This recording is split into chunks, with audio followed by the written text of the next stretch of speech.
조선일보 2006년 8월 14일자 제목이 노정권 경제 성적표 역대 정부 중 최악이라고 표현을 했습니다. 중앙일보 2006년 11월 15일자 제목은 한국 경제 잃어버린 10년 올 수도 이렇게 표현을 했습니다.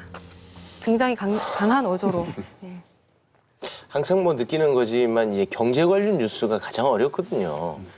뭐 항상 우리네 삶은 풍요로운 건 아니니까 뭐 경제가 안 좋다 그러면 경제 안 좋은가 보다 뭐 이렇게 받아들이기 마련인데 실제로 참여정부 때 그렇게 경제가 안 좋았던 건지.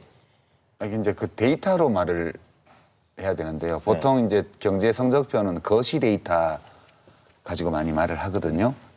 주로 이제 보수 언론 쪽에서 중요하게 여기는 것은 성장과 관련된 지표예요. 이제 거시 데이터는 성장 지표가 있고 분배 지표가 있죠.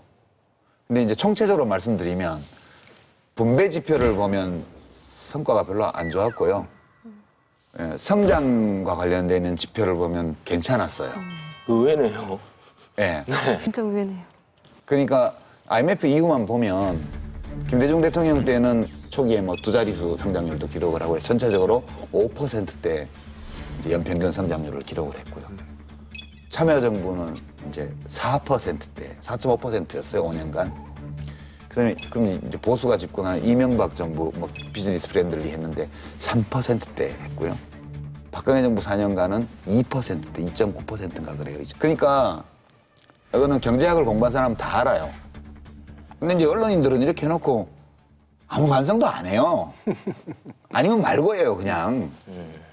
사후적으로 그나마 이렇게 드러나니까 비판을 할 수가 있는데 실제로 우리 경제보도 여러 번 나왔습니다만 우리나라 경제보도의 질이라고 하는 건 사실은 뭐 너무나 처참한 수준이라 뭐 더 말하고 싶지는 않고요.